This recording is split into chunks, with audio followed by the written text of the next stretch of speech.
بسم اللہ الرحمن الرحیم لقد کان لکم فی رسول اللہ اسوۃ حسنہ. سرمایہ حیات ہے سیرت رسول کی، فلاح کائنات ہے سیرت رسول کی. بنجر دلوں کو آپ نے سیراب کر دیا، ایک چشمہ صفات ہے سیرت رسول کی. جناب صدر، میرے معزز اساتذہ اکرام، مہمانان گرامی اور میرے ہم مکتب ساتھیوں، السلام علیکم. مجھے آج جس موضوع پر لب کشائی کا موقع ملا ہے وہ ہے سیرت رسول صلی اللہ علیہ وسلم. جناب صدر، یہ تو وہ موضوع ہے جس کو بیان کرنے کے لیے پوری دنیا کے درختوں کو قلم بنا دیا جائے، سمندروں کے پانیوں کو روشنائی بنا دیا جائے اور زمین سے آسمان تک کی ہلا کو اوران بنا دیا جائے. یہ تو گمان کیا جا سکتا ہے کہ قلم ختم ہو جائیں گے، سمندروں کا پانی خشک ہو جائے گا اور زمین سے آسمان تک کی ہلا کو اور زمین سے آسمان تک کی ہلا پر ہو جائے گی. لیکن میرے پیارے نبی صلی اللہ علیہ وسلم کی سیرت پاک مکمل نہ ہو. زندگیاں بیت گئی اور قلم ٹوٹ گئے، زندگیاں بیت گئی اور قلم ٹوٹ گئے، تیرے اوصاف کا ایک بات بھی پورا نہ ہوا. جناب صدر، ایک مومن کے لیے، ایک مسلمان کے لیے، ایک کلمہ گو کے لیے آپ صلی اللہ علیہ وسلم کی ذات گرامی ہر لحاظ سے مرکز و محور ہے. یہ ایمان و اطاعت کا منبع ہے. یہ زمین و آسمان، یہ طرفین، یہ مشرقین اور یہ مغربین آپ صلی اللہ علیہ وسلم کی ذات کے اندر گم ہے.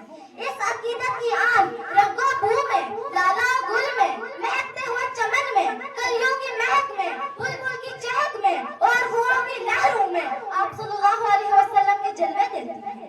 مگر آپ صلی اللہ علیہ وسلم تو براء البراء ہیں، ہماری پہچان کی حد سے بھی بالا تر ہیں. جو فلسفیوں سے کھل نہ سکا اور نکتہ وروں سے حل نہ ہوا، وہ راز کملی والے نے بتلا دیا چند اشاروں میں. جناب صدر، آپ صلی اللہ علیہ وسلم نے انسانیت کو مکمل پیغام نجات دیا.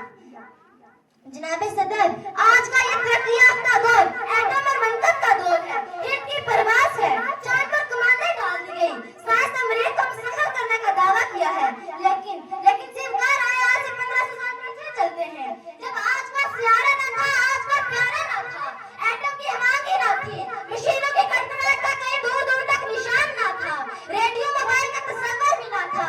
لیکن اس وقت عبداللہ کا یتیم، آمنہ کا لفظ جگر، آغوش حلیمہ کی زینت، جس کے چولہے میں آگ نہیں جلتی، پیٹ پر پتھر باندھتا ہے، لیکن اسی نے اپنی نیل مقدس سے عرش کو سرفراز فرمایا.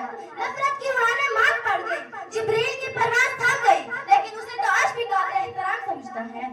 حضور آئے تو سر آفرینش پا گئی دنیا، اندھیروں سے نکل کر روشنی میں آ گئی دنیا، اندھیروں سے نکل کر روشنی میں آ گئی دنیا. سوئے ذہنوں کا زنگ اترا، بجھے چہروں پہ نور آیا، حضور آئے تو انسانوں کو جینے کا شعور آیا. جناب صدر، آج سے 1500 سال پہلے روشنی کا وہ مینارہ آج بھی سورج بن کر پوری آب و تاب سے چمک رہا ہے. دنیا آپ کے نظیر پیش کرنے سے قاصر ہے.